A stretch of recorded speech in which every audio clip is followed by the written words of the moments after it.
It's time for On Point with Julian Phillips. There's a minister I know that used to do, and I think still does, a prison ministry, and getting to prisoners inside their minds and trying to tell them things can be very difficult. It could be a tough crowd. And he said something. It was almost kind of like what we used to call wolf tickets when we were growing up. Something like a little dig or whatever. Everybody goes ooh. He said, you wouldn't even know your own name if your mother didn't tell you. And of course, that got some of the prisoners, going a little crazy there. But it's so true. What do we know? We don't know anything unless somebody tells us, even our own name. And so too it is with all information that we get. The problem is the information that we're getting good? Is it true? Is it reliable?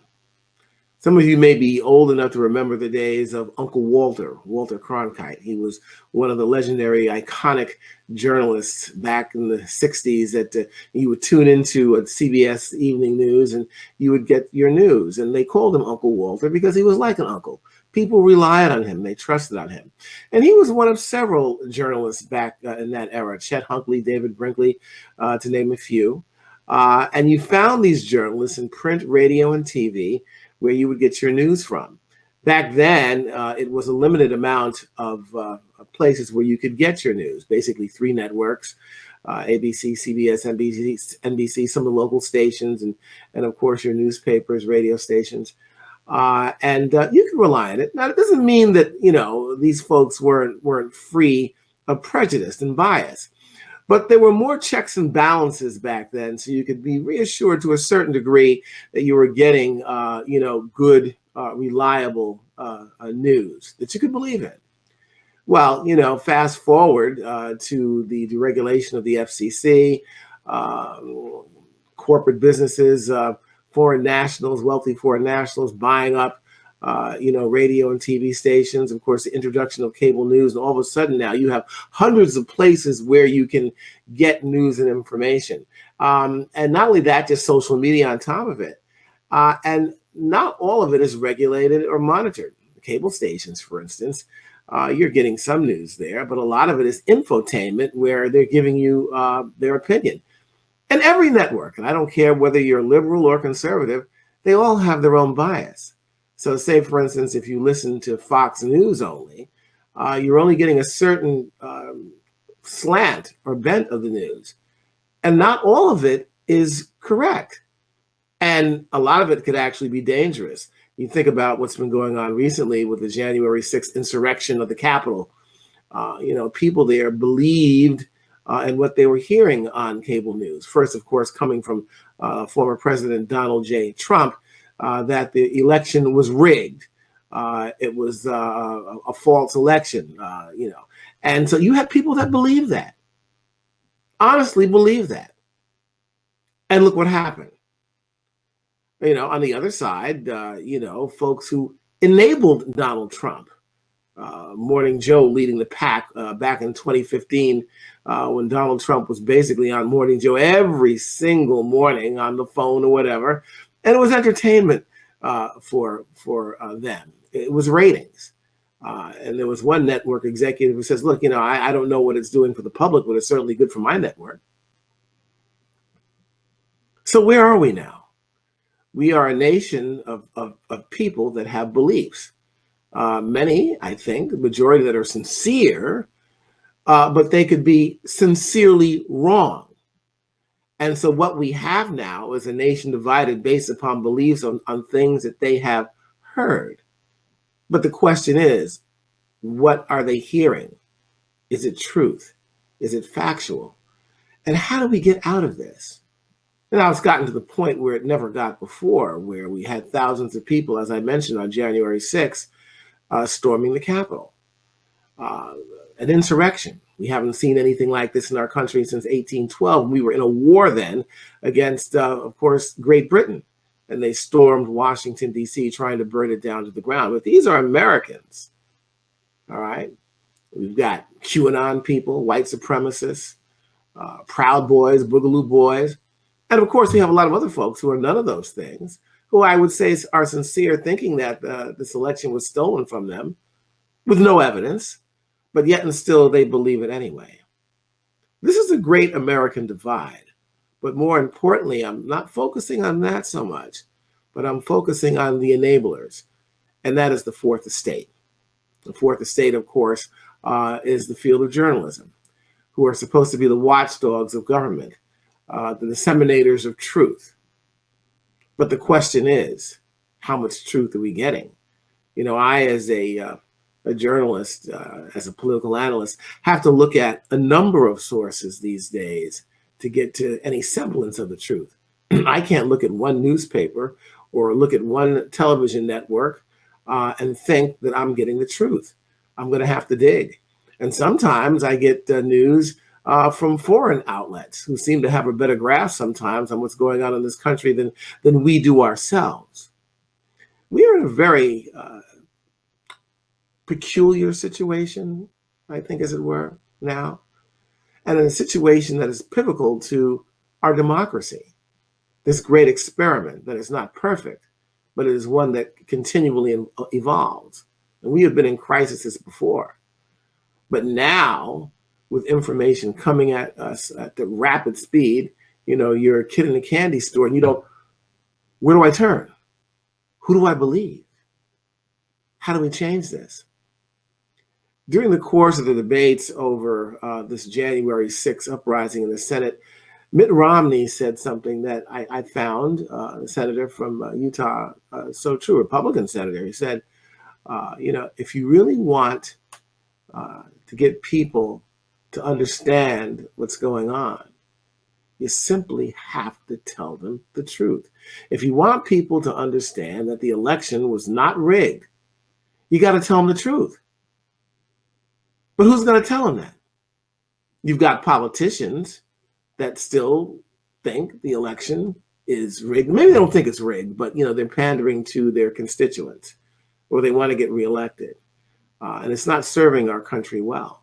If you had a number of these politicians that came out together and said, look, folk, like some of the Republicans did, you know, the Secretary of State of Georgia, the governor, look, you know, our election was not rigged. It was, no, stop it. If you had that, that would go well and far, and you know, getting people who are probably very sincere that no, we're wrong. We've been wrong. If you've got a media that came out that stopped, you know, egging people on, you know, when you were kids, like in a courtyard or something like that in the schoolyard, and you had one side egging, you know, opposite sides egging two people on to fight. You see that, especially in the cable news during the prime time hours where a lot of people watch. They're not serving anybody but themselves. They become cash cows. And some of the networks on some of the shows there, they are not only doing that, but they're also now stuffing their pockets by, you know, publicizing and promoting their own book deals. You know who I'm talking about. Every day it's like, okay, well, this person with this book, that book, that book. Who is that serving? Is it serving journalism, the fourth estate? You know, getting out news in a, I should say in my old station, fair and balanced manner, which was never the case at Fox News. So at the end, who loses? We lose. The country loses. And how do we get to a point where we can get the networks? And we're just talking about them now. I mean, politicians, as I mentioned, are pretty bad too. But the networks, the news media, journalists, to tell the truth. How can we ever get to a point where we can go to maybe one or two places, you know, as the sources of record and know what we're getting is true? How do we get there? The sad part about it is, friends, I don't know. I don't know. I have a show on point that I've mentioned before. How do you know I'm telling the truth? It's my opinion. Yeah. And I tell you that I try to dig the best I can to get the information out to you that I believe is worthy of your ingesting. But, you know, I, like everybody else, has to be tested. There's an old friend of mine, a very well-known attorney. We were at a golf event, and we were at the 19th hole, the cocktail hour, and everybody's drinking and cajoling and having fun. And he said something to me years ago that has stuck to this day. He says, Julian, we rely on you, meaning journalists, to give us the information that we are too simply busy to get. That stuck with me. And it's a daunting thing. It's a heavy burden to understand and realize that people who are very important, influential, those who are not, the everyday folks, not to say they're not important, that look at newspapers, they read them, they listen to the radio, they look at TV, they listen to the shows to get information that they're just too busy to get. Everybody doesn't have time to comb through 3 or 4 newspapers and, look at cable news or regular news or whatever all day long. So for those of us who, really beg upon the idea, the very notion that what we do is a very noble task and a very daunting one, we take it seriously. We're not necessarily in it for the money, but to make a difference in people's lives. And that said, how do we get to the point where we can turn on an outlet, look at social media, and know if we're really getting the truth? We don't. I don't know how we get there, especially if we're getting information that's wrong. Sincere people who are sincerely wrong. This is something that's going to have to be debated and talked about, I think, this year as we move forward, as Joe Biden tries to promote his agenda. Already we have folks that are trying to, bash him down, where instead of, okay, you're left, you're right, you're red, you're blue, you're black, you're white. What about we're Americans? What about the fact that, we can have differing point of views, but we can debate those things that even the Bible says is, can we reason together? Can we ever get back to that point? And I say that we have to, because it's what Dr. Martin Luther King says, we can live together as brothers or perish as fools. And we're at that point. We're kind of at that edge. And we have to step back. In closing, I will say this. There's a friend of mine who's very conservative. He says, Julian, you're one of my favorite liberal friends. And I replied back to him. I says, well, you're one of my favorite American friends. And that stopped him. There was no label there. Just an American. No, you may have different views, but you're American. I don't demonize you. We got to get back to that point.